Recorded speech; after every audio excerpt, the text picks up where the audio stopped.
Philadelphia Flyers podcast. I'm your host, Collington. Joining me, as always, Mr. Kevin Durso. Kevin, how are you today?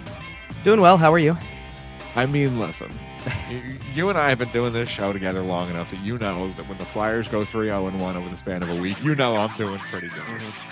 We got a lot to get into today. We got some good Flyers times to get into, some good conversation. As we're diving into today's show, make sure you're following us on social media. We're at YWT Podcast. Kevin is at Kevin_Durso. Everywhere except Blue Sky, where it's just at Kevin Durso. Find us everywhere you find your podcast, including sportstalkphilly.com. And hey, go to our YouTube channel. Hit subscribe. Help us out. Thanks. Okay, so lot to get into today. Man, I gotta tell you, I made a little joke about this right before we went on the air. Mm-hmm. But as the days pass and as the wins pass, well, and as the points pass, right? There was the overtime loss in there. But as we continue on, that 6-0 victory over the Anaheim Ducks, the Cutter Gauthier game, just looms larger and larger over this team in a positive direction. The Flyers go 3-0-1 this week, like I said, off the top here. The only loss being an overtime loss to the Columbus Blue Jackets, which if I had told you leading into the week that was the loss, okay. But Kevin, good week of hockey for the boys. Let's get into it. Sure. Well, that's where I left last week's show was, does this have any carryover effect now that they played an emotionally charged game against a bad team, but emotionally charged? Can this carry over into something? I don't know if the entire week is predicated off of just that, because I think that there isn't also some emotional charge to the way you start the 4 games this week with you're down 2-0 right away to a team like Florida. Well, to the point where the way that first period plays out, there is no carryover effect. It was terrible. And then you rebound and you rally and you find a way to win that game. I think the rest of the week is more predicated partially on that too. That you know what that really is, honestly? That was a finally for the first time, because all we really had to go off of for most of the year was, well, they beat the Rangers on Black Friday. That was great. And then the more and more you watched the Rangers, you go, that's not a headlining victory. It's not a headlining victory. That one is. Beating Florida, comeback fashion, a team that, as of that night, had been 16-0-0 when leading after 2 periods, that lost the game in regulation, no less. That's one to hang your hat on. I gotta say, the screenshots to prove it. I sent them to you. We lived at the comeback, baby. Yeah, okay. You did, sure. I'm not live betting that. No, but I did actually catch a piece of that. I just had a feeling, right? Obviously they're down 2-0 after 1. They didn't look that bad throughout the period. Sam Ersson had settled down after that, looked okay. Yes, the second goal that Sam Ersson allows is terrible in that game, and that also really makes you start to think. Not only are you down 2-0 to Florida, but it's like, here's the old Sam Ersson from like right around the holiday break period. Oh boy, he's struggling. That's just such a soft goal to give up. Now you have no margin for error whatsoever at that point. And you do deliver a really good second period, but you're also faced with, this is Florida we're talking about. So you only get 1. You're still trailing. It's still an uphill battle, even being down 1, because they're that good of a team. You get the power play goal that ties it up, take a penalty, give it right back, because Sam Reinhart's a really freaking good hockey player. And, and you're left with, now you got to find another one.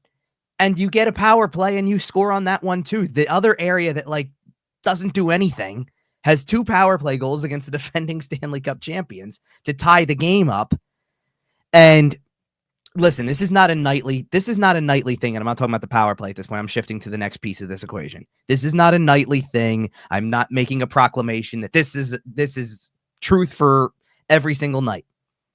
But on this particular night, at least in the second and third period, I straight up watched Noah Cates outplay Alexander Barkov. And you know what? Yeah, man. I did. There's no other way to put it. He outplayed a Selke winning, legitimate top of the line center, and made it look almost effortless the way that the rest of that game went. After that first period, I thought every time, you get this feeling when Barkov's on the ice, Reinhart's part of that package, right? He's on the ice for that type of stuff. You got the sense as that was going on that like, well, they're going to make something happen because it's just what they do. And they kept getting pinned in their own zone more times than not. And you're like, this is incredible. This is a top line in the NHL that is struggling with this team that couldn't put together 2 wins in a row for the better part of a month at this point. And now they're getting outplayed. This is Florida. And yeah, so I have a feeling we're going to be talking about Noah Cates a lot in this show. I think we're going to be talking about Noah Cates for a very long time, and I'm not talking about the rest of this season. Well, I certainly hope that is the case. If there is one clear-cut guy who's part of that RFA group right now, it's him by a mile. And one of his line mates is up too. And I do like what Tyson Forster is doing, but it's not even close in terms of who has been like. If you were placing betting odds on the Flyers team awards and you got to the most improved that the team essentially, we're talking that is like a minus 1,000 at this point, and everybody else falls in behind like randomly because it's him who have had some really good. And there have been some guys who have taken some really nice steps forward this season. But no, I agree. I think I think somebody we're going to talk about from the last game they played is going to probably fall second in line, I would guess. But he's also on the same line. And as we move throughout the week, there was a national game on Saturday. Was there another? No, it was an NHL Network game, right? It wasn't national. Everything about the Saturday game felt a little weird because yes, it was on NHL Network as their showcase game. It started at 12:30, which is typically typically an ABC thing, you would imagine. Yep. So like that didn't happen. It wasn't that at all. Yeah, that was something totally different. I don't even think they have a national game. I'm going to double check. Like, I don't think they don't have one for a little while is what I'm getting at. I think the next time they have anything is end of the month when they play in, they have one more. I think it's one more anyway. ESPN Plus Hulu exclusive at the end of the month. I know that, but. Well, what I was getting at with that was that neutral national commentators who don't necessarily cover either team on a nightly basis were speaking very highly of Noah. Sure, he was getting quite a lot of love from the broadcast team. I'd say this is Saturday, so this would have been EJ and Weeksy. Yes. Okay. And Kevin Weeks has done a handful of games otherwise, not just these showcase games, but he's done a handful of ESPN games in Philly too. So he's seen Noah Cates a decent amount of time over the last little bit also. So I can understand how they were touting some pretty good praise for him, that line. Yeah, I can see it. That line might be the Flyers' best line right now. Oh, it has been. It's not their first line. It's not going to get the most minutes necessarily, but quite frankly, right now, I think it's your second line. It's not, but it is because there is no. John Tortorella does not do 1, 2, 3, 4. Never has, never will. Yeah, but you figure it out by the you figure it out. And right now, like, okay, obviously, what type of player are you putting on what your supposed line one would be? Travis Konechny. So whatever line Konechny's on, you assume is number one. Yes, after that, though, I think you're right. This is number 2 right now. And it's number 2 because of the fact that they're going to get the most minutes otherwise. And you have to give them the minutes because they do both things well. They're scoring for you and they're defending well against top talent. You're throwing that line, or at least members of that line, out there against the likes of, like I said, for Florida, it's going to be Barkov, Reinhart, Verhaeghe's out there at the end of those games. I'm sure, from the defensive side, Forsling's probably the guy who's running the show back there. When, we're talking with the goalie pulled, obviously, because that did happen in that game. They had the goalie pulled against the Islanders. So that means that it's Nelson, Barzal, Anders Lee. They're all out there, right? All the same cast of characters from the Islanders. And when it came down to it, you had the same situation with the Devils where it's Heischer, it's Hughes, probably both Hughes, honestly, at that point. Dougie Hamilton, I think, was out there for part of that.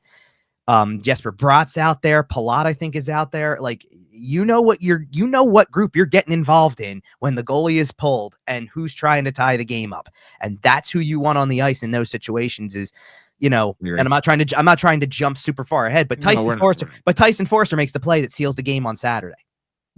Well, I was going to mention, you talk about Travis Konechny is your best forward, so whatever line he's on is the first line. But Right. on a lot of nights, this second line here, Forster, Cates, and Brink Mm-hmm. are 2, 3, and 5, 2, 4, and 5 as far as your best forwards on any given night. Like Travis Konechny has your best game most nights, a lot of nights, right? But these guys are right behind them. In particular, one this week where he just flat out took over the whole game after a certain point. Absolutely, but you're right, yeah, and it just it keeps building with this line. I mean, if you want to shift gears from, and I think the one thing we'll leave the Florida game on this note because it was I brought up Sam Harrison letting in a soft one to make it 2-0 Florida, and then just a horrific turnover. Well, no, but he gave up the power play goal in the third, Right. which was debatable. Like, could it have been stopped? Probably. I think it's a tough save to make considering who's shooting it. Like, that is a 50-goal scorer, and he is going to score 50 again this year. Like, let's not kid ourselves here. Yeah. By the way, how many Flyers had 27 last year? All last year.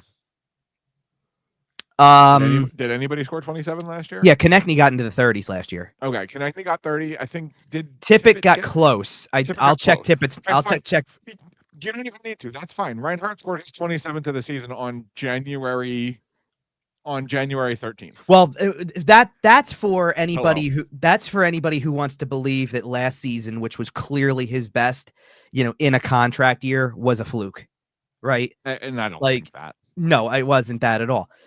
There you go. Konechny had 33. Tippett had 28.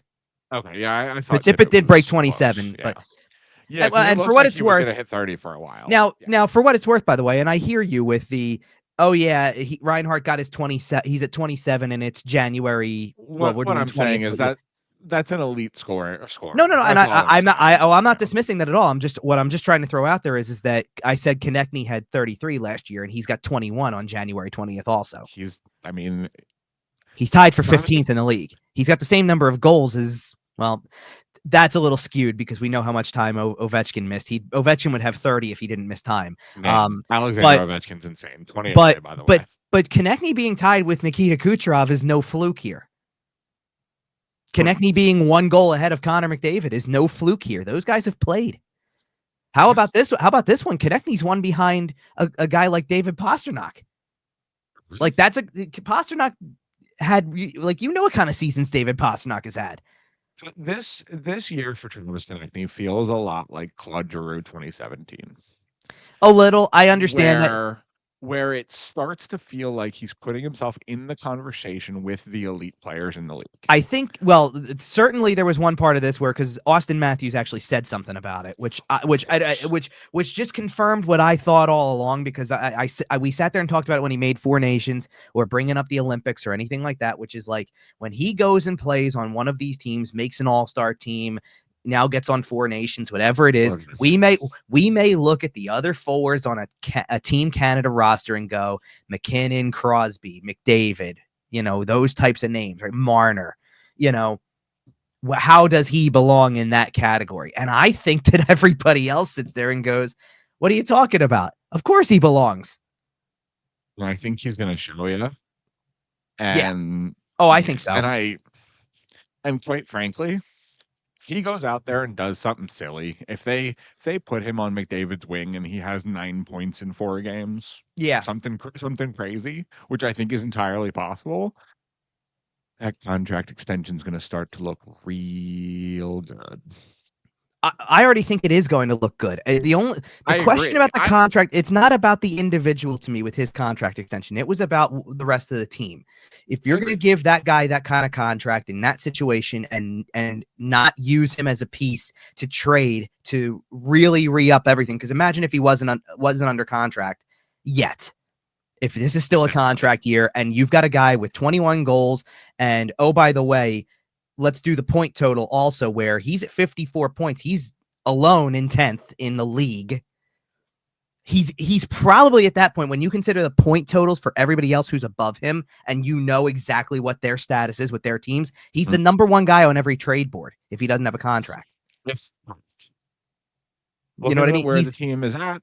And I think this contract is going to go down timing wise, and regardless of how it plays out as far as the length of the contract, Right. signing it when he did is going to look really good for Danny Briere. Well, I don't know if you saw the clip also. There was a Flyers Daily clip where Jason Murtias sat down with Konechny as part of a mid-season thing. And Konechny said something about, even though like the contract doesn't kick in until next year, but he knows that like when you sign a big ticket and you're going to make money, that kind of money, and be a top paid player among a lot in the league, there is an expectation that you've got to deliver on it. And he's kind of taken that to heart a little bit. And he wants to be that level player. And now he's sitting there ranked top 10 in points in the NHL. And I think he needs to be, because I mean, we talked about it. Looking at the long-term future of this team, Matvei Mishkov is probably on your top line. Should be. Travis Konechny was going to and is currently in the process of stepping his game up, proving that he can be a next level player and hold the first line for now and eventually be on a really good second line. Like he's doing the type of work that needs to be done if you're going to be on this roster all the way through the rebuild, or whatever form the rebuild ends up taking. Sure. And so this is going to look really savvy. Sure. So that's I'm trying to figure out how do we get on Travis Konechny from where we were at with the end of the idea, but Florida game. I love talking about Travis Konechny, so I exactly. don't really care how. No. I'm just trying to remember because we were talking about how he took over the game, kind of in against the Islanders, which I don't want to jump the Columbus game just yet. No, let's get into Columbus. I'm not really sure how we got here, but let's get into Columbus. Yeah, that was an interesting game. I kind of feel like they could have pulled that one out. Honestly, look, first of all, it's a shootout. Shootouts are shootouts. We know how that goes. You're playing, if that was an Ivan Fedotov game, so it was kind of, it is what it is kind of thing. You might be getting a point out of it. Sure. Well, he played well. I don't want to take away from the fact that he played well in the game, all things considered. Like, I agree. He gives up a breakaway goal and a 2-on-1 goal to a guy who I said last week, and now it's only been furthered as the week has gone on, should be in the Norris conversation. Better be at this point. Like seriously, the thing with Columbus, and I'm not trying to dismiss that they're not a good story right now. Of course they are. They're in a playoff spot at this stage. It's a great story. Their biggest problem right now, if they don't choose to go out and try to get something at the deadline, is that entire team feels like it's run on one line and a top defenseman. The rest of those guys do nothing for me. You stick Kirill Marchenko, Adam Fantilli out there with, like that group out there. Okay, I'm worried about your offense. That line is dangerous. You put Werenski on the ice. Werenski's going to probably do something every single shift. That's how good he is. But they do not have a lot of depth that I get really seriously concerned about otherwise. Like it just is what it is. Like I'm not overly impressed, especially in that particular game. I mean, that was a team that had been sitting there since I think the previous Saturday. The Flyers played on Monday. They look like the better team for 2 periods. By the way, in case you were wondering, Zach Werenski was on the ice for 31-30 in that game. Insanity. And he nearly scored it for the hat trick in overtime after being on the ice for what I think had to be a minute and 15 seconds. Like, had played almost the entire shift defending, somehow or other found a gear to get a step on the Flyer that was on the ice and got a scoring chance for the hat trick. I think that might have been the only shot on. No, they actually had 3 shots on goal in the overtime. So I thought that they didn't have that many, honestly. But anyway, closest Columbus Blue Jacket was Ivan Provorov with 23-25, 8 minutes less. Because they know insanity. Because they know that if you're going to do anything from the defensive side of that with that team, it's sticking Werenski on the ice and letting everybody else take their turn when he needs a break. Like I look at the rest of that roster and I go, Fantilli's got tons of potential, skill player, obviously. Marchenko's a really good player. Kent Johnson and Voronkov have had good years. I'll give them that. Cole Sillinger's kind of in the middle. I still have hope for him, but like you're watching them stick out James Van Riemsdyk, and with all due respect to JVR, who played here for a long time, you know what part of his career he's in. He knows it too, and right. given the circumstances, he knows what he's doing on that team. You're not sticking out, with all due respect. Again, they're role players. You're not putting Sean Corrali on the ice or Zach Aston Reese on the ice to score goals all the time. You're putting them out there to kind of stabilize, and you've got this group of guys who can score. Yep. And more importantly, you're not putting those guys out there, the Sean Corrali's, the James Van Riem's, like your veterans. You're not putting them out there in games where there's 4 minutes left and you're down a goal. Oh, I was going to sit there and say you're not putting them out there in overtime is what it is. Who went out there who went out there in overtime? Fantilli, Johnson, Marchenko. I think Voronkov takes shifts in overtime. Sillinger might have had one. Yeah, and obviously, like, you've got your group. Yeah, sure. And obviously, Johnny Gaudreau aside, respectfully, the prospects on this team, the young players in this team, are in a way better spot than they've been at any point in the last 7 or 8 years. Well, and let's not forget also, I do want to mention Sean Monahan's been out right now, so that's another piece of the puzzle here. Like, I don't want to take away from the fact that they are missing players at the moment. And to be honest with you, that's a game where you also understand the loss a little bit, because they've played really well at the moment. So if things are vibing right, you're gonna win games. Like, they were playing really well coming in, and they still are. Absolutely. That game mattered as far as playoff standings and stuff. Well, obviously it's a little early to be hardcore scoreboard watching, but I mean, at the time of that game, Columbus was in a playoff spot, and they're currently 1 point out. I assume that this is, well, and guess what? They might be back in by the end of the night, because they're playing the Islanders as we record this. So, by the way, they're 7-2-1 in their last 10, not including that game they're actively playing. So there you go. Like, that's pretty good. Yeah. So they're right there. Well, and let's not forget too, Columbus probably fell out of that standings position because Ottawa and Boston had really good weekends also, and like, at least point wise. Columbus also has 3 games in hand over Boston, so they're 2. Right there. I've got 2. I got 2. The game they're currently playing. Oh, you're right. It is 2. You're right. And so it'll be 1 after tonight. Actually, I thought Boston said 49. It says 48. That's fine. Yeah, that's what I'm saying. But yeah, regardless, like, Columbus is right there in the playoff mix. Like, we are not.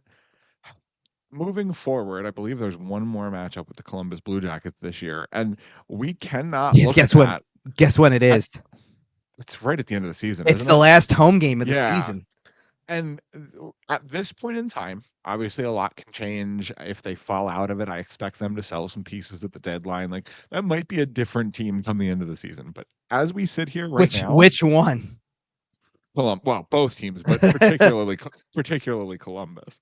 Right. And as it sits right now, you can't look at that as a game against, sad sack Columbus that's not going to matter. You're going to walk right through them, get your 2 points, and blah, blah, blah, blah, blah. Like, man, you got to play your starting goalie. Like, that's a real game. Columbus is a team that also could sell veterans and still get by, because what are you not trading? You're not trading Johnson, Marchenko. Obviously not Werenski, who's a veteran. I get that part. You're not trading Monahan. Well, you're not trading Monahan, but you don't need to trade Monahan to a degree. Like, what do you need to trade Sean Monahan for? He's playing well for you. He's giving you something. Trade some of these other guys if that's what you want to do, if they have value. And then everybody else is young enough anyway that why would you trade them? Well, you touched on it right there. Though. It's like, how much value do these pieces have? You get a 4th round pick for Sean Corali. See, I don't even think they want. A conditional 2nd for Zach Aston Reese. Like, come on. Well, sure. I hear you. Well, I wonder if they couldn't not sell low, but like try to get somebody who's even like one of the, I don't want to straight up call them quadruple A players, but kind of get one of these guys waiting in the wings, and you move a veteran player for a guy who's not necessarily a prospect or a draft pick, and just a guy who's been around for a little bit, who's like 26, 27, and see if this guy can help your team. Okay. You know what I mean?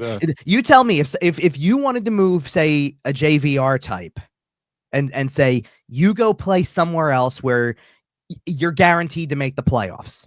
Let's send you to Tampa. Let's send you to Toronto again. Something like that. And I think JVR to Toronto makes a ton of sense, by the way. And they send you back a player in their minor league roster who holds a chance of being an NHL level player to a degree. And I'll give you a perfect example, and I'll use a Flyer example for it. If I was going to say, let me pitch one to you. Sure, go ahead.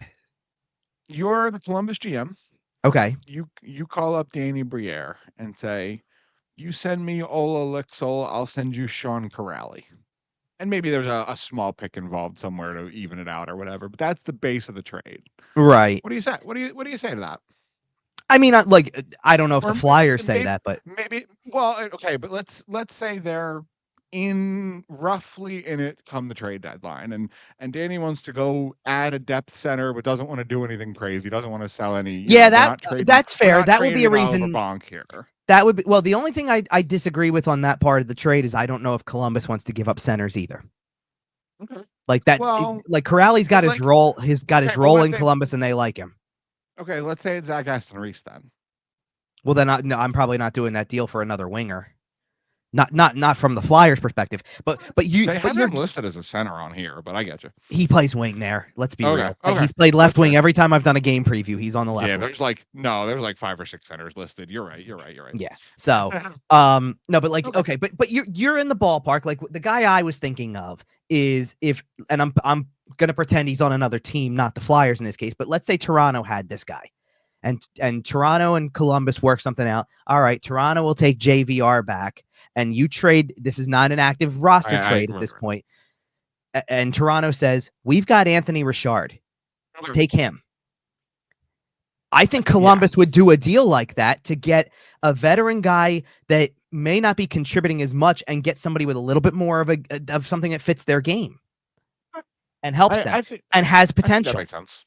And then you still sold. You got a player who's way younger, and you do something like that. That might be the type of thing that Columbus is able to do when trade deadline rolls around, where it still looks like selling, but it doesn't hurt your team actively potentially.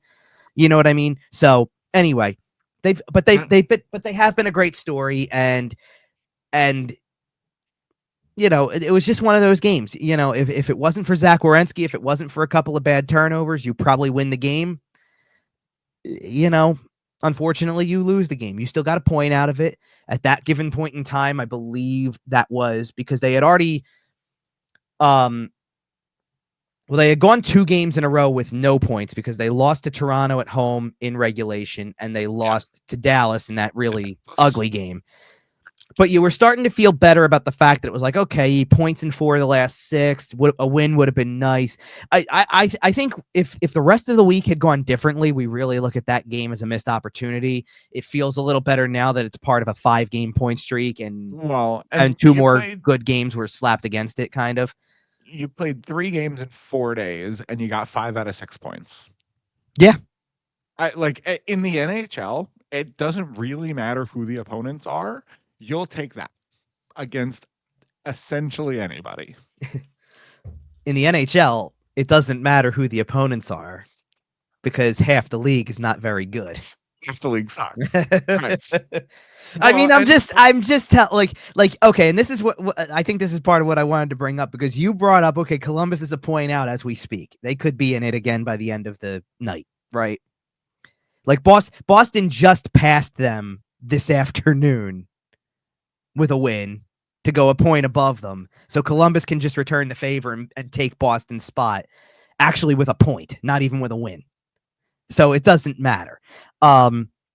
You've got, and we got to include this piece of the equation because this is a lot closer than people want to believe or may not know about. Tampa is 3rd in the Atlantic at 53 points. Ottawa's got the first wildcard spot, 52. Boston momentarily has the second wildcard spot at 52. Columbus is sitting at 51. They are playing. Montreal's at 50. Rangers are at 48. Flyers are at 48. And then right behind them, you've got 46 for Detroit and Pittsburgh. It is a logjam of what did I just roll off? That's 8 teams below. That's 8 teams below the line, and then 3 more above it. So that's 11 teams out of 16 in the Eastern Conference that are 6 points. And that's not. And I'm not sitting here saying that's 11 teams competing for the playoffs. There's 5 others that are locks. Yep, and that's with like 6 or 7 points separating. Right. So I've got, I've got 5 teams that are essentially locks, 3 more that hold the playoff spots, and then 8 more after, or 7 more after that. Sorry, or 6 more. Sorry. So I went a little over on that. Don't ask for math equations here. But still, there's 6 below the line, 2 that are in the wild cards, 1 more in a divisional spot that is not solidified at all, especially when you consider what Ottawa's done lately. They've kind of found a groove. So Ottawa could be in that third. Ottawa could be in that third spot in the Atlantic by the end of the week. I mean, and yeah, absolutely. Very legitimately. Boston, who knows what the hell happens, because they've been all over the map. Columbus is riding a bit of a hot streak now, but we've seen, what did I say about the Flyers case? This is exactly the point and they're not even in one of the playoff spots, but what did I say about them? You have 1 3-game winning streak, 1 really good week, and you're right back in the race. And that's exactly what happened with them. Like, they're, as much as they're 4 points out of a spot, they're also still right there because they've put together some results. And you do have to factor in, and I'm not going to go to looking ahead now, but they're going to play a couple of teams that are right in the mix that you control what they do. Yeah, it's we touched on it briefly on last week's show, but from the Islanders game last Thursday through the end of the month, Flyers play 1, 2, 3, 4, 5, 6, 8 games. 7 of them are against the Islanders, the Devils, and the Rangers. 6 of them are just against the Islanders and the Devils. Well, at this point, they're down to what, 6 left for the month? That is that whole chunk. Yes. Right? We sit here with 6 games left. There's a game in Detroit against Detroit on Tuesday. It's a home game. Yep. And then after that, you're playing the Rangers, Islanders, and Devils the rest of the month. Yeah. And it is time, right? Like, we talk about figuring out how the cream rises to the top and blah, blah, blah, blah, blah. If any amount of these are 2-point games, meaning to say they don't go to overtime, both team, if there's any sort of separation in these games, you're going to start to get some answers. It's not going to lock itself out, obviously, right? It is still January. Well, but you're going to see if the Rangers really are here, or if they're going to slip to, towards the bottom of this group. You're going to see if the Islanders have any fight to stay in this race. You're going to see if the Devils really are frauds, like I predicted in our season preview. It's time to figure it out. And like the game on Saturday, by the way, the Devils are frauds. We'll get into that. I knew I couldn't wait to talk about this game because I knew what was coming. I mean, okay. I think the title of this episode is going to be Fraud Check, because Flyers fraud check the Devils pretty bad on Saturday. We'll get into that. Let's do the Islanders game first. That's the thing, though. You just don't know. Like I was sitting last night. Once I think at that point, once football was over, because truly, I think by that point everything ended early enough that everything ended early enough that I caught the last part of Montreal Rangers, and Montreal had to come back in that game and won in overtime. And it's like, even then the Rangers can't find a way to beat teams like that. Like, it's still not figured out. By the way, real quick, Philadelphia Eagles 35, Washington Commanders 13. Okay, moving on. Wow. See, I wish I was that confident. I think it's a closer game, way closer. But anyway, and I'm like, I don't do school. Jalen's throwing for 350. Okay. Yep. As long as his knee's okay, I guess. Man, he's going to stand in the pocket and throw. Okay, anyway, we have not covered football on this show in a very, very long time. So we haven't needed to. By this time last year, there was no football to talk about. Well, the first year of this show was the 2017 Super Bowl 52. We started this show in January of 2017. So the first thing we covered was that run. It was crazy. Anyway, if you've been here that long, by the way, thank you very much. Hit the like button. So we go to that was back between the 4 for 4 days, right? Yeah, it sure was. Absolutely. we were you would think the Philadelphia sports podcast. That was long before I was part of this equation. Sure was. Thursday night, Long Island. Bo Horvat scores in the first period. Yeah, we should talk about that one specifically, though. And I'm not trying to do the news. Like the second half of this is not the part that applies. That's news from recent, but everything surrounding that goal had one. You got to remember something, okay? Flyers Islanders. That is a game that has two very fiery coaches on the benches here, to say the least. And one and John Tortorella. And one of them was showing it off in the first period, and because rightfully so. Yeah, rightfully so. I listen. I understand. I understand. Like, in case you somehow missed it, let me lay it out here real quick. Yeah, go ahead. In case you somehow missed it, there's a play, and you can look it up. Spoiler alert, he ended up getting suspended for it. So there's a video breaking it down from the NHL. But Ryan Poehling is cutting to the net, and he kind of is down by the face-off circle, and he kind of cuts towards the net. And as he does, I don't remember his first name. Maxim Ciplikov. Yeah. Maxim Ciplikov from the Islanders comes across through the slot and absolutely brains Ryan Poehling. Man, you talk about every time they do these videos, they talk about, well, this player could deliver the check legally if they went through the body and didn't choose the head, and they, there's all these things that they could have done to deliver the check legally.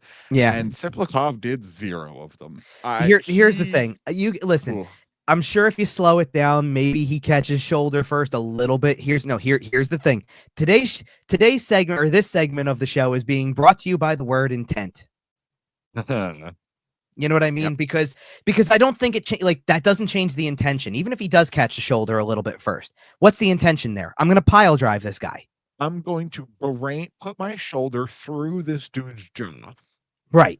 And it's everything. It's the way the head snaps back, the fact that as soon as he hits the ground, he's reaching for his head. So you just got a head injury of some kind, whether regardless. It's a vicious hit. Right. And I know he goes right back down. Like, it took Poehling a while to get off the ice. And the thing that bothers you about that situation is the fact that from the second that the officials decide there's no penalty, even if you reduce it to a minor, all right. Well, you want to call it a minor, call it a minor. It's in case someone missed it, by the way. So what happened? There was originally no call on the play. The refs gathered. They had a conversation about it. They announced a major, so it would be up for review. They went. They took a look at it. They reviewed it. They A, B, C, D, E. They came out. There was no penalty on the play. Yeah, should mention, by the way, this happens off of a shorthanded rush. The Islanders are on a power play at this given point in time, so that already has things skewed a little bit. I believe there was a minute left on the power play. Actually, almost exactly. I think it was almost exact. So it would have been if they gave a major, it would have been a minute at 4-on-4, and then a 4-minute power play for the Flyers. So it wouldn't have even been your standard the Flyers just get a major power play or whatever.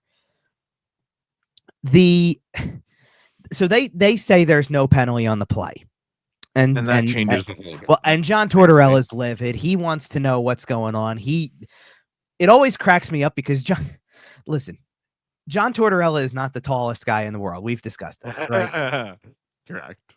When he decides, I need a word with the officials, I'm coming over there, he pushes aside his players, professional athletes, right? Like it's nothing. Get out of my way. And he goes over, and I'm going to slam the top of the bench. And I want an explanation right now. Get over here. I want an explanation. And they part like the Red Sea for they do. It's really funny. He starts coming when that stuff happens. Just watch everybody behind him. He did it one time, and Michkov's the one who's right behind him. Like, he actually shoved Michkov out of the way. This is a 20-year-old kid who's been in North America for what, 6 months? Right, 10 minutes. Right. Yeah. Like, you could just picture the look on like he'll look like. And one of the ones behind him in this one was, I believe, Joel Farabee, who was also just absolutely giving it to the official, but we don't really. Well, that's a different story though. See, some of them don't mind it. Right. Like, I'm pretty sure in one of the other ones too, Tyson Forster's the one there, and he's already laughing. Which is funny too. Like, some of them laugh, some of them are looking like, holy crap, this guy's wild, and some of them are just giving it right back. Like, Konechny would do that. Konechny would be giving it too. Of course, that.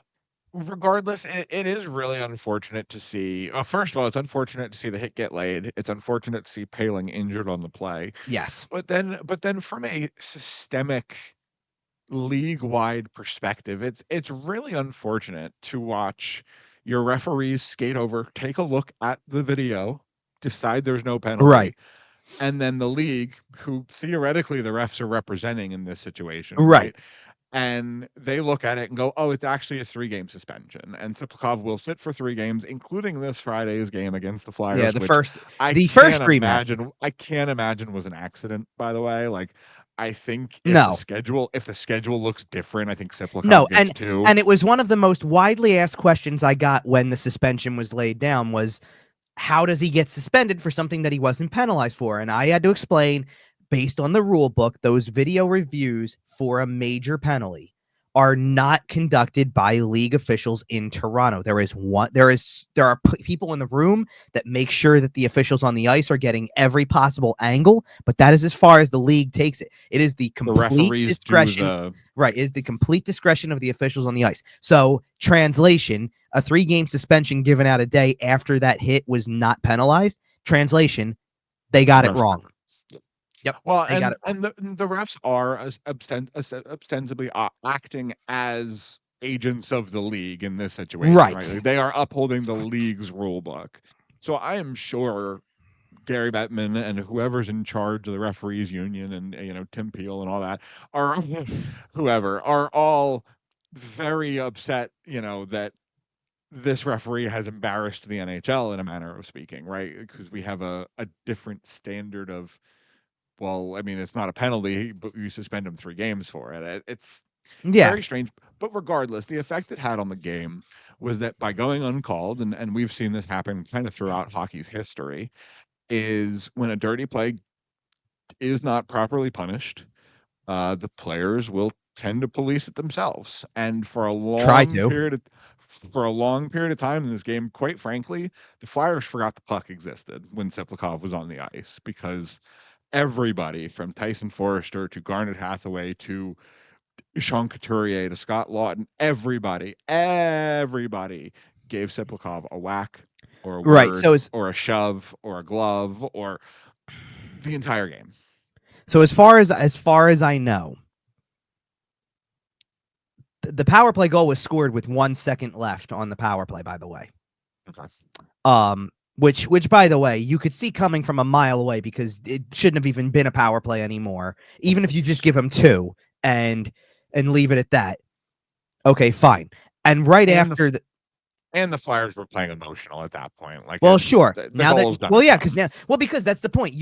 But when the officials do something like that, you turn it into a free for all. Now, who's to say? And listen, I'm not saying like it's not condoned at all. Nobody should do this. But who's to say that any of them couldn't have run over to take your pick? Okay, it's not even a star player who got knocked out of the game. Like, Paling's not a star player, but let's say it was somebody more significant. Let's say it was Michkov, for that matter. Who's to say that you can't go over and go find Matthew Barzal and say, I'm just suckering the guy because you didn't call a penalty on something that was absolutely should have been penalized. So if you're not going to handle it and do this game justice, then we're going to handle it.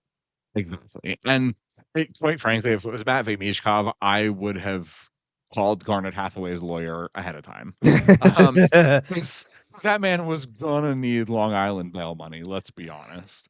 Well, what did I text the group afterwards? I said Garnet Hathaway might get suspended for, might be the one getting suspended by the end of the game. Right. And then, so what does he do? Scores a shorthanded goal. Immediately. Like, and not immediately. It was the next. Well, yeah, it was second period. But they spent the rest of the first period was nothing more than, we're going to try to settle the score. They were completely focused on let's just do that. I mean, took another penalty right away. It's as soft of a slashing call as you are ever going to find. Correct. That is the refs going, well, we missed this big old call. We really messed that up, and this game is going to get really, really out of hand. We're going to call. Well, we better call. Right. We say. Well, no. It was no. They were watching it because they knew. Look who got slashed, even if it's lightly. Mm-hmm. Look who got touched. Obviously, there's a reason why it's him. We better do something about this. All right, whatever. Your answer is the better answer to all of this is the 3-goal second period that you have that puts you in a position to ultimately win this game.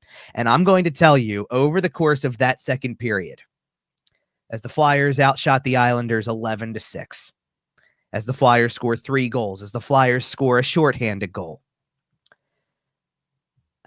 We haven't done an Islander game this year yet, right? That was the first one. Boy, do I see the problems with that team. Oh, that team, they're not very good either. No, they're so They've got players. I'm not trying to say they don't have players. Like that power play should be better than what it is when you employ Brock Nelson, Anders Lee, Matthew Barzal, Noah Dobson. Like, yeah. Well, we've spent a lot of time this year talking about half the league suck in, and most of the teams are kind of in this clump.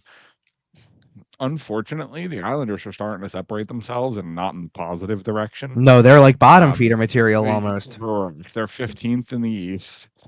A couple games in hand, it's not completely dead. They can still find themselves in the game in hand thing feels really weird this year because it feels like it doesn't matter. Like sometimes it matters. Oh, this team is behind you, but they're playing well, so they're going to probably overtake. Like if we looked at a team, and this year there may not be a good example, but like if let's say like here's one for you. Montreal's been playing pretty darn good lately. Like better than they started. Than they should be, probably. Yeah, but they're 2 points back of one of the playoff spots and have 2 games in hand. And you sit there and you go, would I take them over Boston right now? Yeah, maybe. Because they don't quit. Maybe that's one. But there are others. For a little while, I thought Detroit a little bit like that because Detroit, when the coaching change happened, got the typical coaching change boost. Now they're back behind the Flyers again. But for a little while, they were right there knocking on the door of one of those playoff spots with the success they were having when McClellan took over. And it's like, maybe, like, we know they're already building a young core, so maybe there is something to this. And then it kind of faded again. Detroit ends up keep an eye on Patrick Kane. Oh yeah. The thing is, he's still looking solid. Is there another team that you could even envision him playing for than other than ones he's already played for? Because like you're not going to just go back to Chicago at this point. Like Matthew, they're not going to make the playoffs. Kane, they score. Oh God, I can't see that happening. So he's just supposed to complete the original sixth circuit. Is that what it is? Listen. Here's the thing. The East has a power vacuum. Who are the good teams in the East? Washington, Toronto. Okay. Oh boy. Is Washington a good team? Yes. Or are they having a good year? I think those are two different questions. But you know what? If they're a good team, I think they can sustain it into the playoffs and they can blah, blah, blah, blah, blah. The thing is that if they're just having a good year and Alexei Protas shuts it down in the playoffs and Dylan Strome shuts it down in the playoffs, and if that team quiets up, it quiets up in a hurry. I get that. The thing is that to me, if that was going to fall apart, it was going to fall apart the second Ovechkin went down, and it didn't. Okay. And that's why I think that that's sustainable for them. Not only that, but they've got a cushion in the division that is getting ridiculous at this point. Okay, fair enough. And okay, that's fine. Even if I give you Washington's a good team. I think Toronto's a good team. I think Florida's a good team. And that might be the end of the list. Maybe Carolina. I think Carolina, because of their standing position, I think people are not going to give enough credit to. I think they're better than, when it comes down to it, they're closer to Washington than Jersey is. I know what the standings say, but they're closer. Oh, I know. The Devils are frauds, but I mean, right, look, so anything from the Metro, I'm already out on this anyway, because I would be wrong. The Capitals. No, but I'm saying I would be wrong about who I thought the team out of the Metro was going to be anyway. That's a whole thing. I still feel completely 1,000% confident in who I think is, very least Eastern Conference final. I still feel very confident about who I have coming out of the Atlantic side of that picture. 1,000%. What I'm saying is, just back to my point about Toronto, is that if there's only 3 or 4 good teams in the East, then the teams that can add are going to be supremely advantaged, especially heading into the playoffs. I think your point also is kind of to piggyback off the Washington equation that you made. Are they a good team, or are they having a good year? Both things can be true. And I think and sometimes I think you have to recognize one of the things, I'm not going to try to speak too soon on this portion of this equation, but Hmm. since you already referenced them once in the show, I will reference them a second time. There's an element 2 years ago when the Eagles were in the Super Bowl that when it's over and you lose, you sit there and you kind of have this feeling of, oh, damn, that might have been the best chance that you have with that group. This Well, might they be as lost. good. They lost because of a bad holding call, but But regardless, it doesn't matter. My point is that if you don't make it happen for whatever reason, all of the things collectively within that game that don't go your way, you start to have this feeling of if we'll, like that might be the best it gets. You can make that case baseball wise with the Phillies. 2023 Edmonton Oilers or Well, 2024 Edmonton Oilers. Well, I don't know about that because listen, I'm not saying about their future. I'm talking about that whole run felt 2010 Flyerish to a degree. Okay. You know what I mean? Yeah. I'm talking about when and listen, maybe that's the Phillies equation of 2022. There's a difference between being a team like the Eagles were 2 years ago, where you're the best all year long. You're one of the best. You're right there.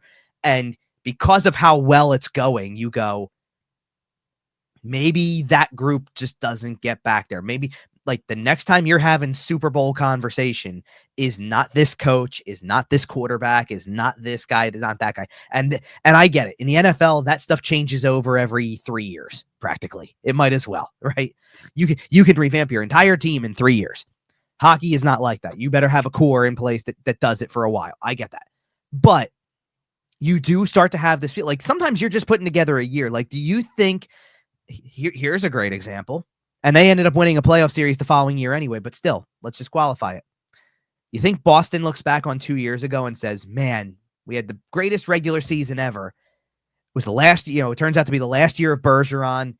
That was the time we should have played Linus Ullmark in Game 5. And for whatever reason, it doesn't go your way. My point is, do you look back on it now and go, that was the year? And if it didn't happen, I don't know when the next year comes.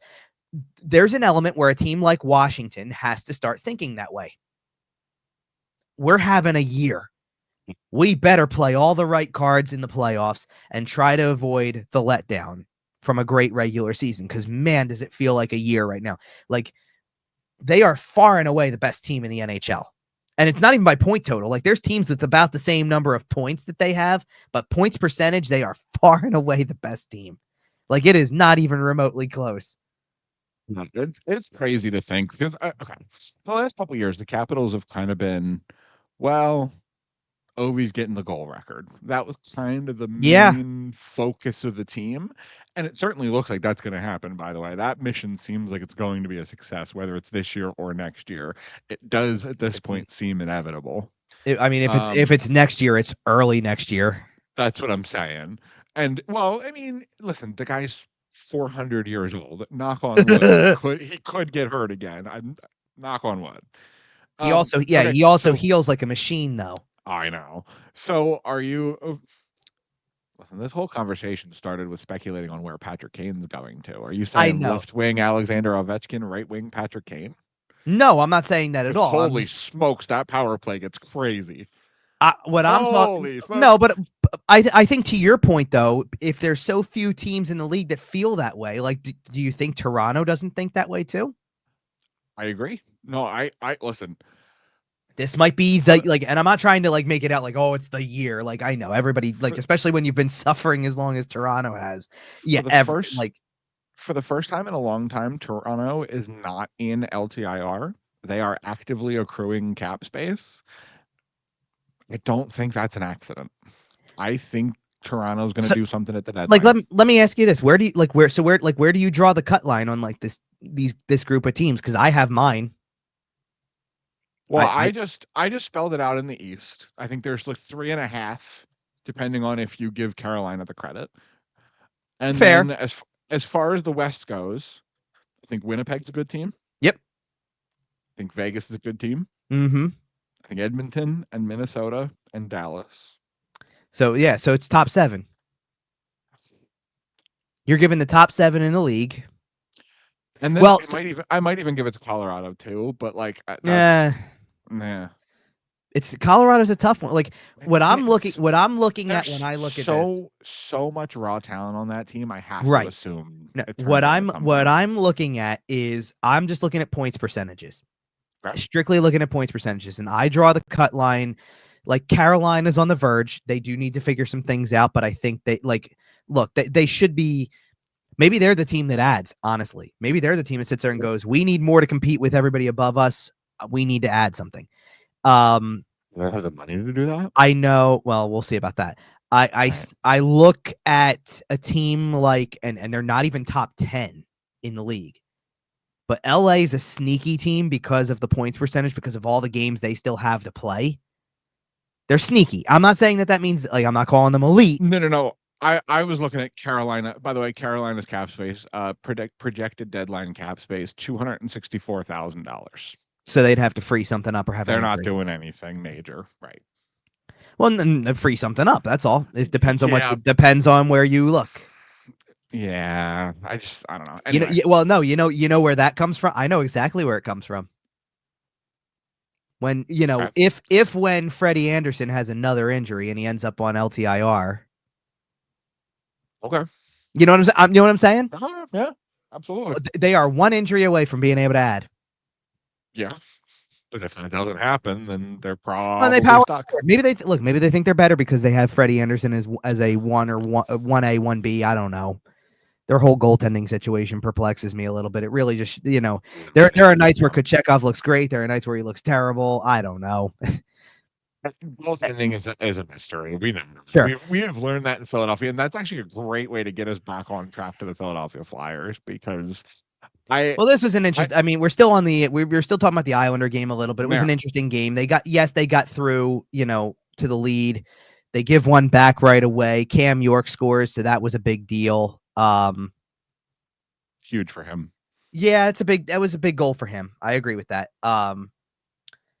And so, because I think really because of that goal, you're in a position they end up having to kill a penalty late in the period. So it's the empty net situation. They're killing a penalty.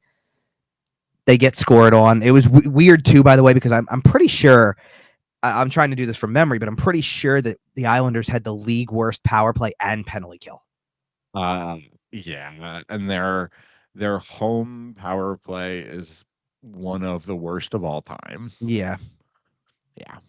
So, yep. but that power play scores twice on you to make this some semblance of a game. But the Flyers end up winning the game. They were the better team for the last two periods when it really until it got down to it where it was like, okay, now the Islanders are firing at will and really controlling this thing. Like it got dicey a little, but sure. they pull it off. So yeah, and then Noah Cates gets his 10th of the season, gets into double digits with the empty netter. I did want to mention that. So it is nice to see him get double digits. Yeah, when we're going to talk about him again with the next game too, because he plays a pretty crucial role in the in that game too. So let's get back to from the Paling injury in the Islander game to the game I know you want to talk about for a variety of reasons, not just that it was not just because you've been saying all year long that you don't believe the Devils are legit. I gotta say, I feel great about that now. Like when through the first 30 games of the season, I was a little nervous. Sure. But then they've started to show their human side a little. So let's put it this way. And you know this, and I'll pay attention to a team like the Devils maybe a little bit more than another because it's in interdivision. They play them enough. Absolutely. I saw the record that they had in the last 10 games coming in. Okay. So I knew it wasn't great. Then I watched, I guess I watched a hockey game. I mean, is it really when there's a combined 31 shots on goal in the game? Not only did you watch a hockey game, Kevin, where did you watch this hockey game from? Yeah, I was at Prudential Center. Walked right by as it's affectionately known up there. Walked right by the Rock that is sitting right out front. And this was as a media member, correct? This was not a fan. You were covering. Okay. Yep, covering up in the press box. Really, really nice viewpoint. I was sitting basically right across from the Flyer bench, looking straight at it, right along the blue line. So, Love that. Awesome. Another, basically just another building to check off the list. Cool place, easy to get to from the train station. I'll give it that. Quick little. Nice. I mean, listen, you can't do much better for a road game than taking the train up literally between 2 and 3 hours before the game starts and being home by like 6 o'clock at night. Yeah, for dinner. Like legitimately home, not like I'm off the train home. Like it was pretty easy trip. Yeah. What interested me about this game is that, well, first of all, by the way, the Devils scored what was it, 2:17 into the game? Lee Hamilton. And I immediately got flashbacks to the last road game I covered between the Flyers and Devils, which was the Stadium Series, and went, oh no, it's going to be this kind of game where just from the jump, they're chasing, right? And the thing was, is they played not really the case. Well, they played a better possession first period, but there were like no shots on goal. Right. So it was pretty rough. And that's the thing, right? Like once they got the game tied in the second period, as they're playing the rest of that thing out and it carries over into the third, I'll get to the goal in the second period in a second because I know you want me to mention that too. Mm-hmm. As it goes into the third period, though, you're waiting for what I was waiting for is they've outplayed this team. So where's but it's 1-1 and there's not many shots on goal. So where's the bounce coming from? Where's the it wasn't who gets it. It's where's the luck factor that's going to allow the Devils to end up winning a game. Do you remember, like, and it's interesting because like I one of the things I thought about after this game was over, going in hindsight, was I had brought up that the Devils had won back-to-back Jacob Markstrom, and Markstrom didn't start this game, by the way, but had won back-to-back Jacob Markstrom starts in shutouts where he made 12 saves apiece. So the Devils don't give up a lot of shots sometimes. So I'm kind of like laughing about that, for one, that they don't give up a lot of shots. But as you're watching this progress, you're like, they're not getting anything. It's the end of the second period. They have 7 or 8 shots on goal is what it turned out to be. 7. What a game, right? 7 shots on goal over 2 periods. Total shots 11-7.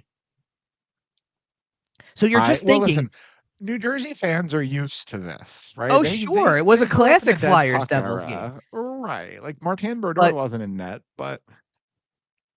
No, but I did walk past the statue outside, by the way. I had never been to Prudential Center before. So this was just to walk through some of the setting and things like that. But anyway. Totally. So second period, the goal that we are going to talk about, by the way, is one Matvei Michkov, who gets a breakaway, scores his 14th of the season.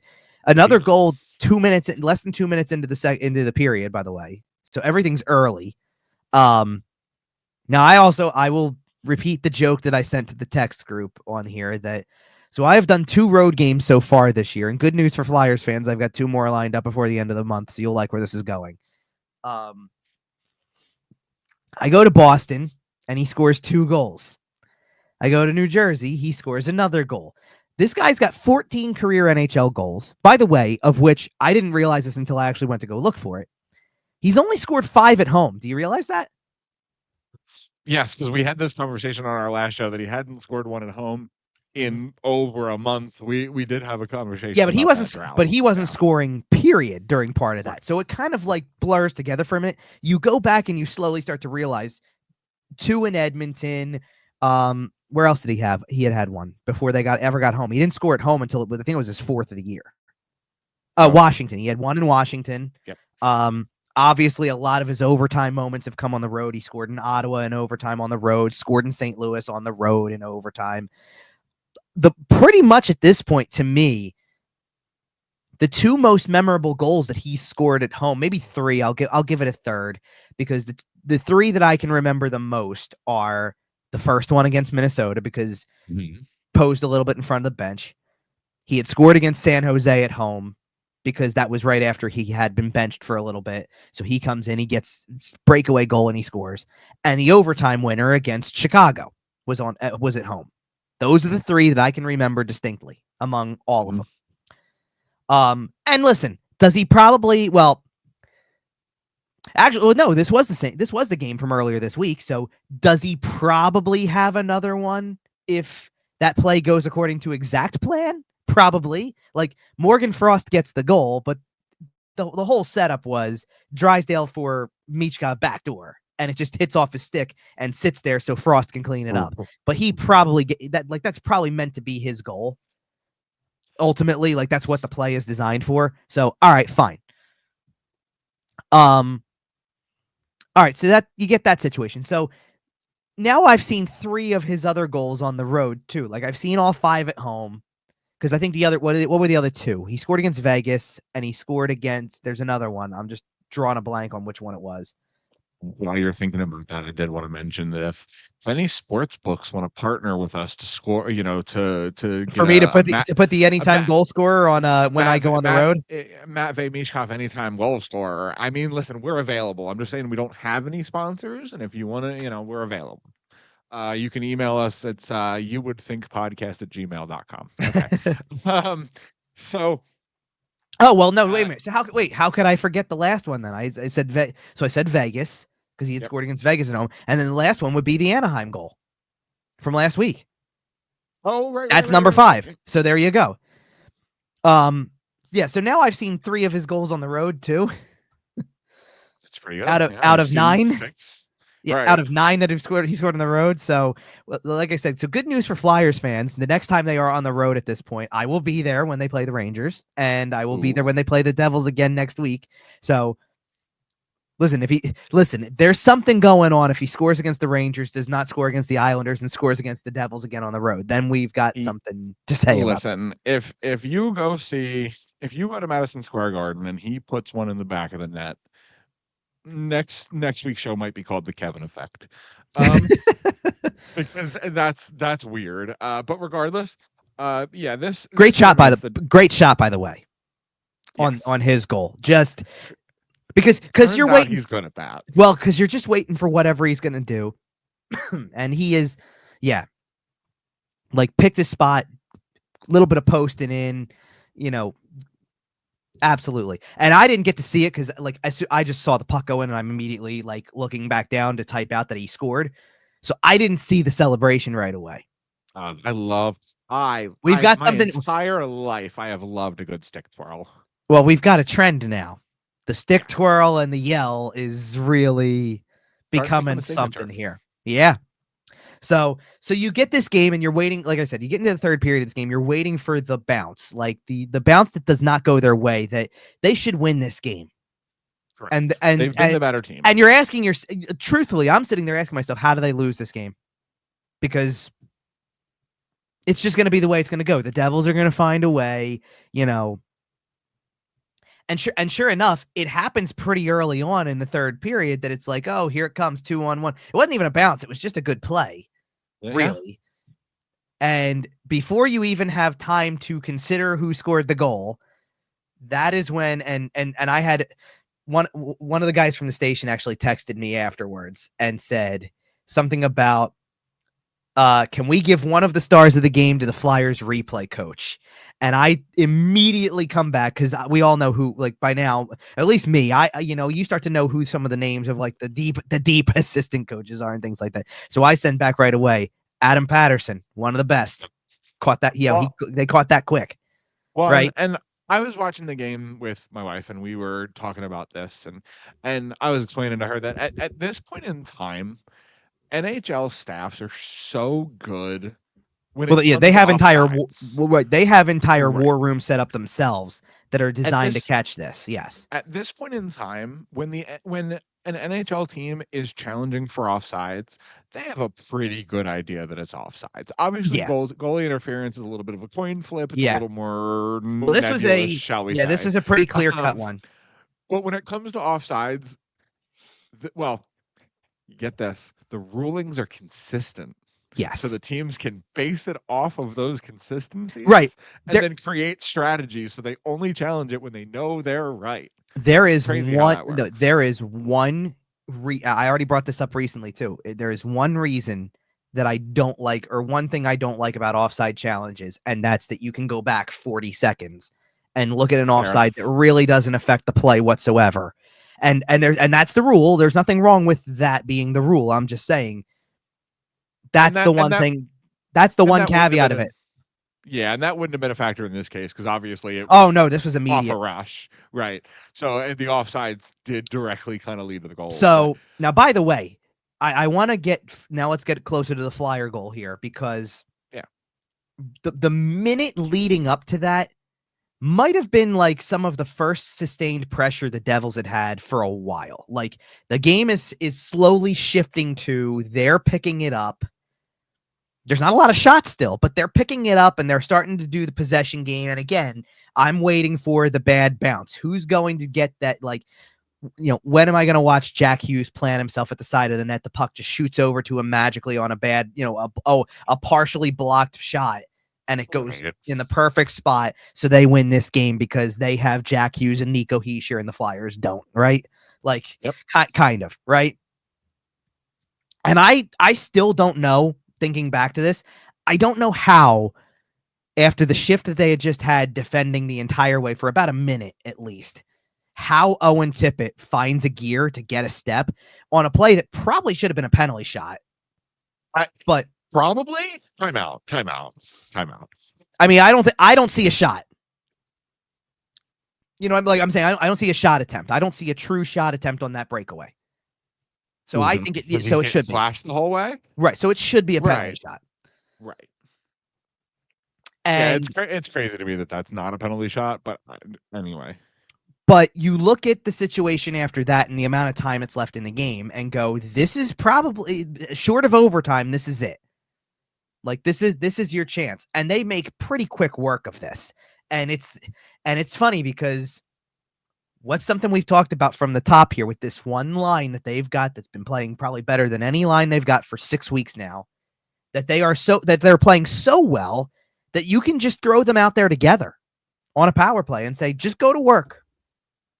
It's not even that good of it's not even, and I'm like, it's a good play. I'm not trying to say it's not a good play, but it's not a typical power play type of play. They have to win 2 puck battles just to get the puck into the right spot so that they can score. Now, I watched this clip back several times. If you want to know something that's really wrong with the New Jersey Devils right now, watch this clip on repeat 5 times to watch every mistake that is made, because I'm going to I'm not going to have the ability to pull it up on our screen quick enough at this point, but I'm going to go pull it up on my phone and just watch, because I saw the pause moment where you see the whole thing break down. And usually when there's a breakdown on something, one player has an oh crap moment, right? Like I'm messing this up, right? And I found the moment because Nico Hischier's the guy who has that moment, because the puck goes into the corner and I think Dawson Mercer's the other forward out there with Hischier, and Mercer's already playing the just send it up the kick plate. I believe that's Brendan Dillon who's in the corner with the puck. He's going to get met by Noah Cates. So now he's not able to make that play anymore. So now Mercer's out of position. Yep. And Hischier, after the play settles down and goes into the corner, he just stops. He's actually he actually stops and he pulls one of these. I'm going to do my best. I'm not fully on camera to do this, but he pulls one of these and he's adjusting his elbow pads.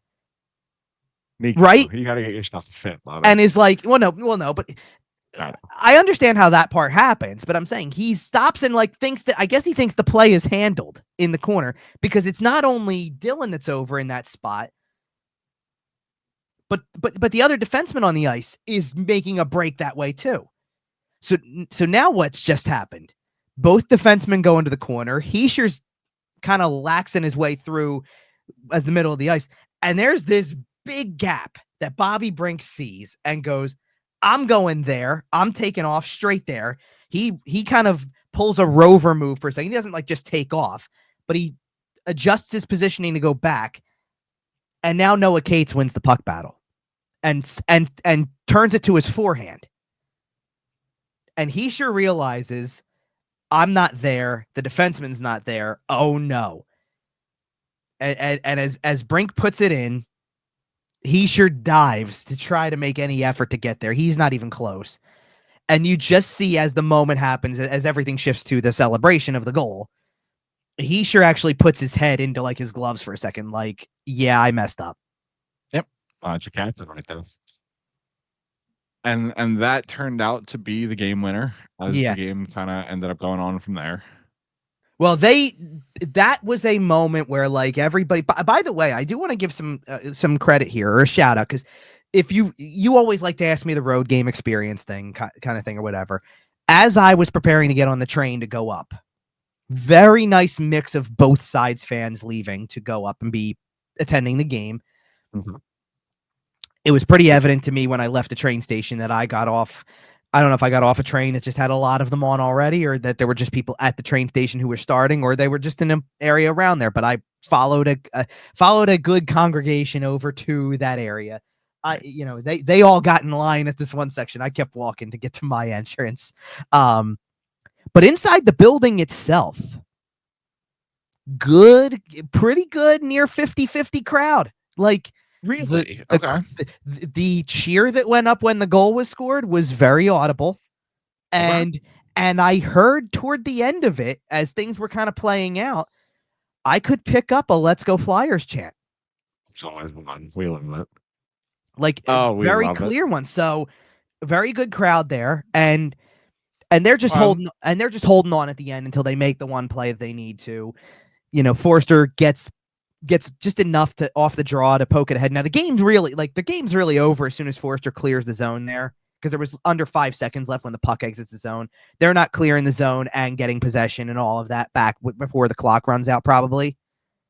But Travis Konechny, for good measure, jumps on it and goes, "I'm going to score." And I didn't realize, like, you just know that that's going in. And at that point, I'm prepping to go down. Like, I'm racing to go downstairs. You're essentially right. Or getting ready to.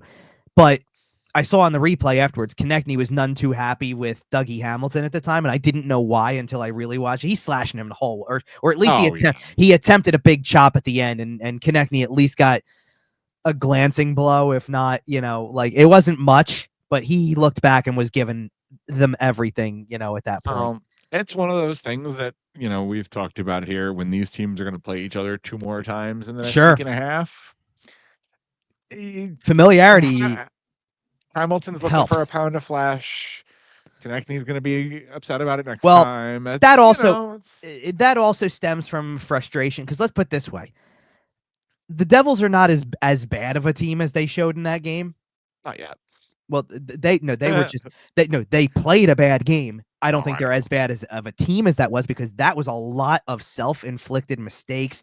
And I didn't catch all of this from doing Flyers post game, but you end up working your way back to the media workroom to finish up before I had to leave, and walked right in on the tail end of Sheldon Keefe's press conference, which was not short by any stretch. He talked for probably about 8-9 minutes post game,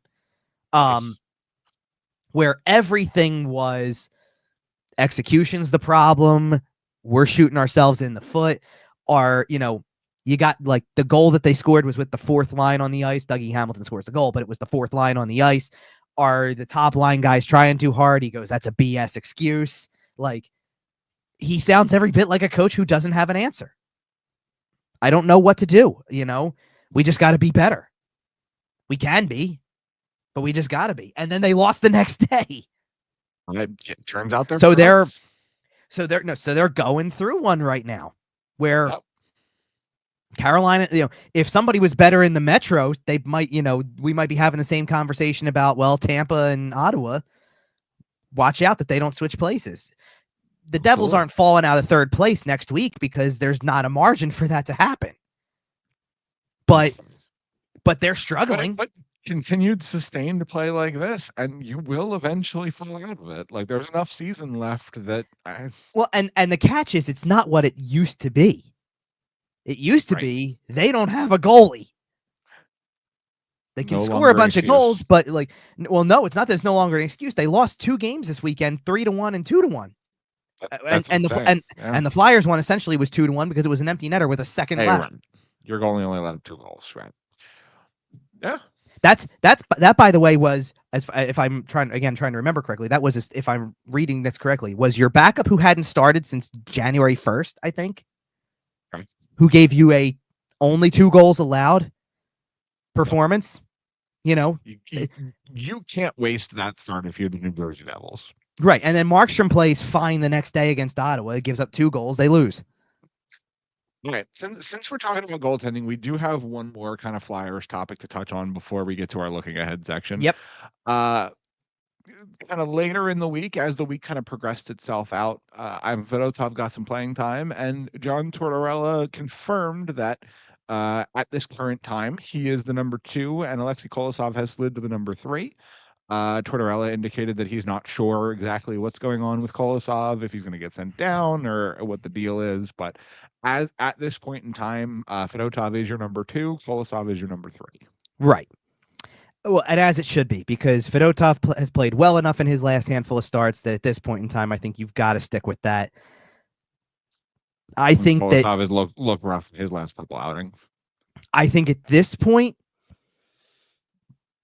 I don't know how much longer this goes before Kolosov ends up down for whatever reason. I sure hope it's not, because let's put it this way, they have a natural opportunity to send him down. Right. That's 4 Nations. You send him down and literally just sit there and say, the reason you're going down is because we don't have games or practices. We want you playing. 2 week stretch. And I'm sure he accepts it. Not to mention the fact that, like, people have brought up by now, the KHL thing is a little bit blown out of proportion at this point because they're in playoffs. Yeah. Like, what are you going to do? Join a team in their playoff run? They figured everything out by this point too. Yeah, that seemed like a bigger threat in the early portion of the season. Right. Like, now it might be, if you want to play, it's the AHL or nothing. And you have to earn it. And listen, quite frankly, I like what I've seen out of Alexei Kolosov. I'm not giving up on him by any stretch. No. I don't think anybody should. He's got raw talent. It's just it needs work, and he needs to play in the minors. But at this point, if you send him down and he refuses to report to the Lehigh Valley, or in some form or fashion tries to force his way back to Russia or Belarus, wherever it is, I'm pretty okay with looking at other options for goaltending moving forward. And again, I'm not giving up on the kid. I'm not, burning the bridge. No, at some point in time, like at this point in time, I'm kind of letting him go. I think, look, I don't know what that conversation is going to be like. They're just going to have it at some point. And like I said, I just don't know how much longer you can keep that going. Like, I can understand that you're concerned about Ersson and you want to make sure for sure and certain that he's healthy. I get that. That is my concern. And by the way, little footnote here that I didn't bring up from earlier. I'm trying to remember. Well, I guess it was Florida because it had to be the home game because they only played at home once this week. There was the representation from Sweden for 4 Nations was around because it is not a certainty that Linus Ullmark is able to play in 4 Nations now with his injury. So as such, apparently, if you were to look up the Swedish goaltenders in the NHL, Ersson actually was like number 4 in most categories, despite the way that some of the numbers may look. He still is like right there. Well, and we're talking about a 3 or 4 game tournament where most number teams 3 are going to carry 3 goalies, and right, exactly. How many of those third goalies are going to see any play? Right, so you get on the ice and you practice with a bunch of your countrymen for like a couple weeks, which will be kind of cool, frankly. Yeah, sure. But if you already had a vacation booked, no, I'm sure it's an honor to go serve your or not serve your country, but play for your country, represent your country, right. Yes. On the international stage in the first best on best tournament featuring NHL players since the last World Cup? Yeah, probably. I'm pretty sure. But anyway, unless you count the handful of players that go to the World Championship every year, which I don't. No, but actually, funny enough, I think Ersson has. I think so too. I think he Ersson's been one of those guys who's been. Yeah, well, I know last year I don't think he did because last year I think he was driven into the ground so much he took the time off. Right. The year before, I think he might have. Okay. I mean, and hey, listen, if Sam Emerson can stay healthy, we have seen quality NHL goaltending out of him as long as guess he what? can get a break. I would say, guess what? After he's now won 4 straight starts. Yep. And 4 of 5 since coming back, where, let's face it, even against Dallas, he did not look that bad. If you're John Tortorella, do you play Urson against the Rangers and then Fedotov against the Islanders? Yes.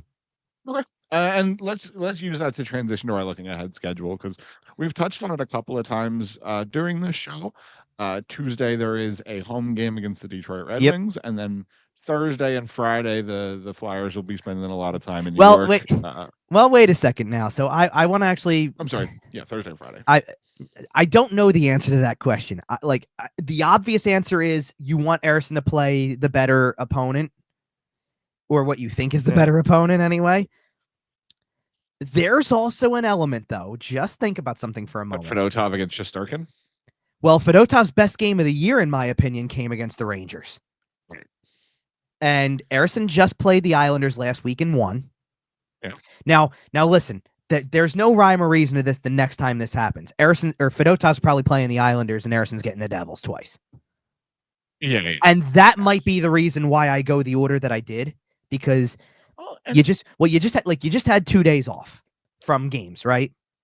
So Ersson plays Tuesday because it just feels natural. He's going to play. Ersson probably plays the Rangers because it's the Rangers, it's MSG. You play him. You give Fedotov the Islanders, which breaks up the fact that, okay, now Ersson gets another 3 days between games before you play the Devils twice. And then Fedotov gets the team he played again in a week. Unless, they decide after Tuesday's game against Detroit that Ersson needs an extra day. For whatever reason. They could go either direction with it, honestly. Right, but see, I wonder if you break that up, because then he's playing 3 and 5. Right. Or 3 and 6. Yeah. You know what I mean? You could have him go 2 days off, 2 games in 3 nights, 3 days off, 2 games in 3 nights. And that's why John Tortorella gets the big bucks. Well, that's why John Tortorella talks to Kim Dillabaugh about the goalies and figures out when they should go. So I hope I'm not reading John Tortorella's mind with this one, and I'm reading Kim Dillabaugh's mind and going that Ersson for 2, Fedotov in against the Islanders, Ersson for 2 against the Devils, Fedotov in against the Islanders, and then you set yourself up nicely for, I don't know. Do you balance it out and you say Ersson gets Colorado, Fedotov gets Utah, and then Ersson gets the last 2 to go into the break?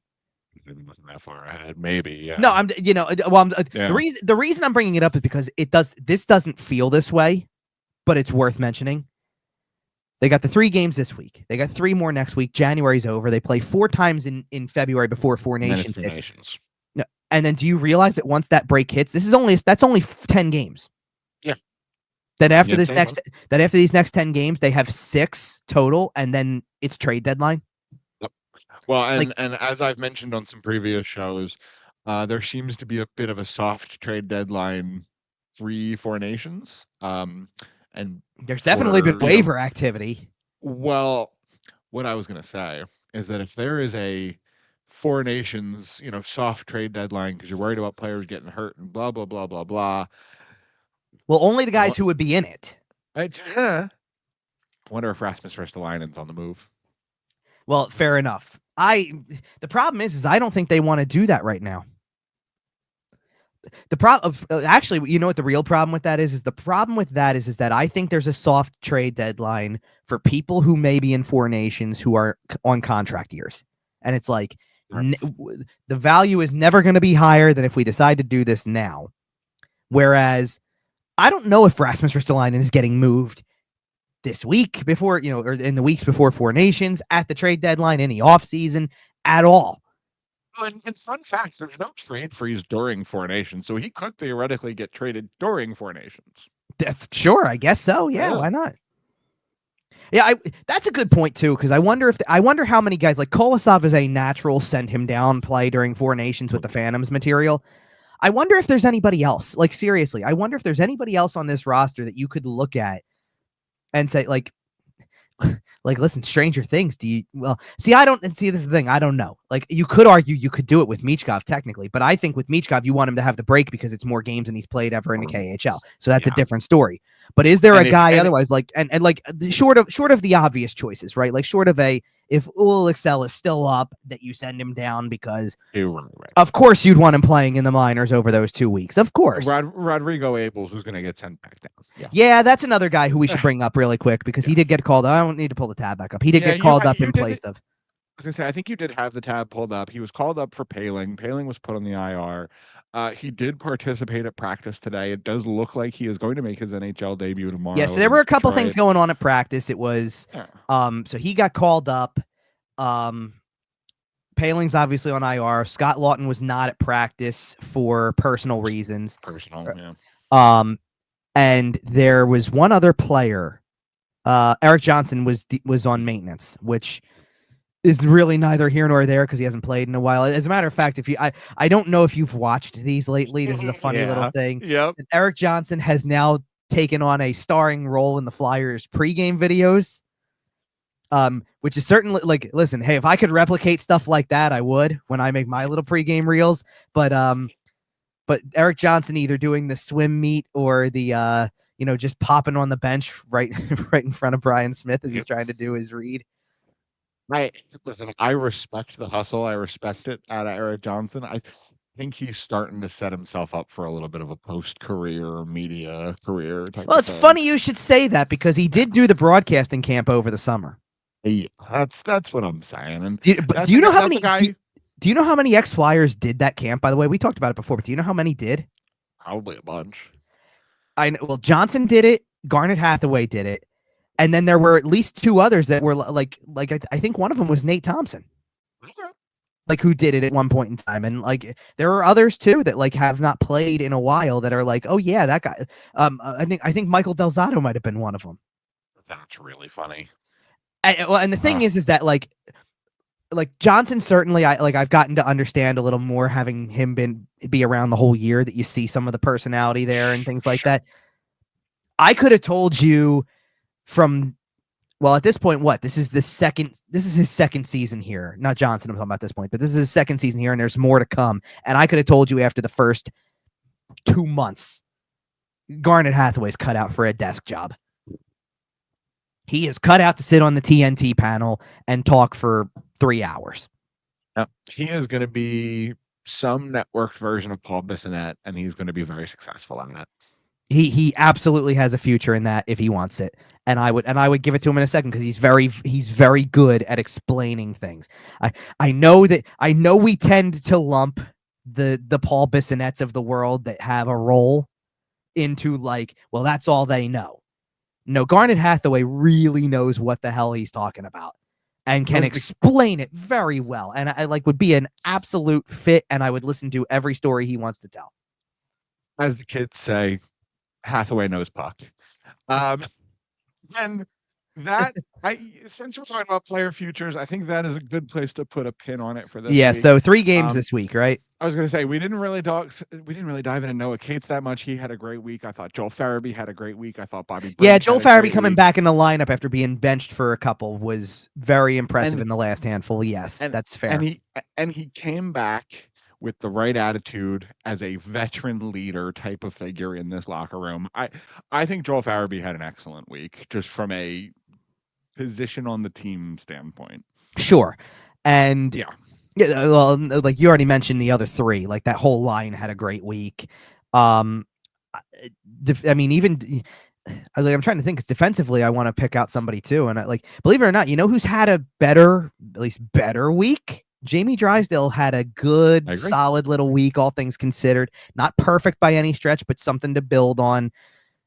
A little under the radar. You think Nick Seeler had a really nice week? You already mentioned the defenseman who I think we would have to pick as the guy who really had the week, because I almost wonder, do they even win the last 2 games if not for Rasmus Ristolainen? Like he played brilliantly in both of those games. He is really stepping it up. And I'm hoping Rasmus Ristolainen's a guy that I'm hoping really takes that international flag and runs with it. I know for fact he was the guy who got the belt after the Jersey game. Right. And the game, this team, The game before, he was still against the Islanders, +1, 5 blocks, 3 hit. Yeah, see, like that, he's not doing anything offensive production wise whatsoever. He is giving you everything that you ever. He's giving you everything you expect from Nick Seeler too. And Nick Seeler does it too, by the way. Like I think by the time that game was over, the Jersey game in particular, they had 33 block shots and there were 31 shots total between the two teams in the game. So there was plenty to go around block shot wise. Yeah, don't look now. The Flyers are starting to kind of put things together, and that is a good place for us to leave it this week. We will see if that statement ages well next week. Yeah, we'll see. 3 games this week. There are 6 points up for grabs. Kevin will be covering more than half of them this week. Make sure to follow him at Kevin_Durso on social media. It's at Kevin Durso on Blue Sky. And then make sure you're following us too. We're at YWT Podcast everywhere.